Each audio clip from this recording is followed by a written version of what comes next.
Hey, what's going on guys? Garden Shed here and welcome! Today you join me on the Tiger 900 GT Pro. I'm borrowing for the next hour. Now everyone says this is a bit like behaves a little bit like a V-twin, so as a V-Strom 650 owner I shall find out. Very upright, my knees, there's definitely more space than the V-Strom, the bars are wider.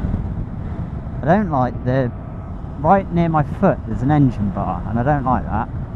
It's right near the gear shifter. Alright, so let's see how it pulls up to 70 from 40, third gear. That was nowhere near full throttle. Not really getting any turbulence off this silly screen. Currently push it away and drop it down. Now that's noticeable. There's like a decent airflow there, it's just catching the top of my head.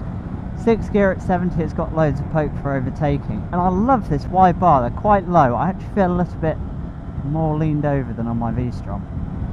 I think I've taken a wrong turn. Can't say I'm a huge fan of the indicator, but there's very little movement in it. It doesn't feel like you've pressed it. It works fine. Nice clear mirrors, no vibrations in them. I've ridden it down the motorway, I've taken a wrong turn, so we're going to have to turn around and go back. So first things first. I am 5'6" and about 8 stone, and I can pretty much flat foot this thing. I mean, you just saw me weight it back. I can't do that on a V-Strom, I'm too short, which is incredible. It's very spongy seat, I like the seat on it. It's got a nice amount of engine braking to it.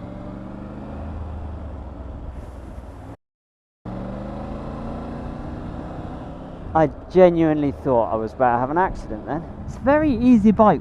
You know, lots of people say there's vibrations, and it feels more like a V-twin in the sense of, yeah, it is. I mean, I rode my dad's 800 a few years ago, and this is definitely sort of slightly more vibey. It feels more like riding a twin than a triple. I haven't really tried the quick shifter. I'm not a huge fan of them. Lovely and smooth though. I just tried it out that corner and you don't feel a thing. There's nothing in it. And again, yeah, that is a very nice quick shifter. I actually prefer it to the one on the S1000XR. But on the motorway journey that I did, it was lovely and smooth. Tips in lovely, really nice.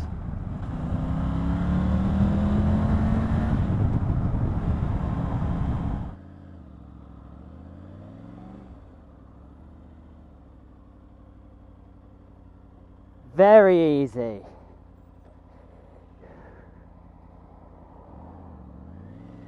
Wow. I can't believe how easy this thing is to ride. It's so manoeuvrable. I struggle to do U-turns on mine. Low fuel lights just come on at 51 miles. I feel really bad because I don't know where I'm going. I don't have a clue where I'm going. I'm completely and utterly lost. I was meant to be finding a nice country route and gone completely Pete Tong. Well, I was really looking forward to this test ride, and I'm loving the bike, but my choice of roads is appalling, and I think I've got to head back or else I'm going to be late. God, this is a nice bike to ride.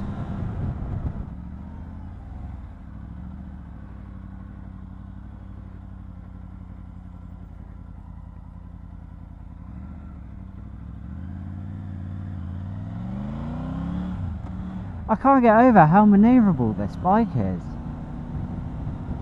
So we're now off the bike and we're in my house. The reason is my camera died. Unfortunately, that test ride was absolutely brilliant. I really enjoyed the bike. And I thought it was a good idea to get across my first impressions of it. I appreciate the road choice was pretty terrible. As I say, I got really lost. I ended up trying to find signposters somewhere I recognised.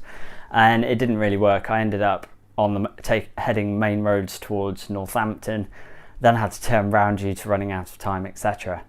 So the road choice, bit hit and miss, but the ride felt solid where I got to test it. It would have been nice to have ridden it on country roads where you're constantly changing direction, but the bike seemed much better overall than a Tiger 800. The downside wasn't really to do with the bike, it was more the maintenance. And those of you that have been watching the channel in recent weeks will know I very, very nearly bought a Tiger 900. Unfortunately, you know, I got to the stage where I had the deposit all sorted, the finance had been approved, etc. And then they sent me the killer blow, which was the maintenance quote. The service intervals of the Tiger 900 are every 6,000 miles. The servicing costs are massive compared to bikes like Yamaha, Kawasaki, Suzuki. I think the big service from memory was around £700. It might have actually been closer to 800. It was almost double what I'm paying on my V-Strom for a big service, and that's every 12,000 miles, which for me, I would need 2 services a year, and I can't afford the running costs of, you know, £1,500 a year in servicing.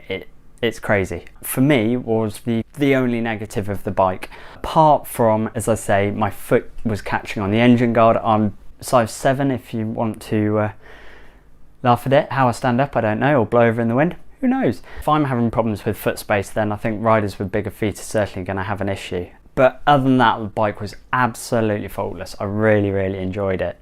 It's just a shame the video was not what I wanted it to be.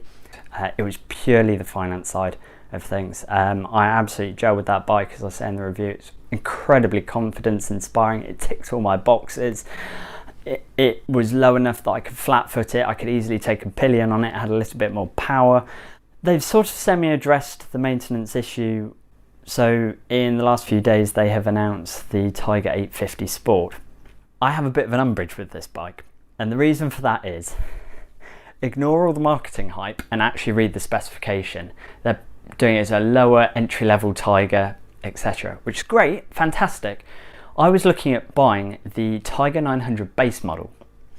Now, it doesn't have the electronic suspension, the big TFT had a smaller TFT and a much lower spec. The 850 Sport is the 900 base model, which they're discontinuing in front of the 850 Sport, for £200 less, with a lot less horsepower, 10,000 mile service intervals. So all they've done is reduce power and the stress on the engine in order to increase the service intervals and charge £200 more, and released it as a new bike. It has the same suspension, the same frame, the same engine, the same electronics, the same brakes. It is literally the same bike, less power, more intervals. Anyway, I hope you've enjoyed the review and a little bit of explanation beyond the video of where it stopped, of what went wrong, and etc. But I hope you've enjoyed it. Thank you ever so much for watching, and take care.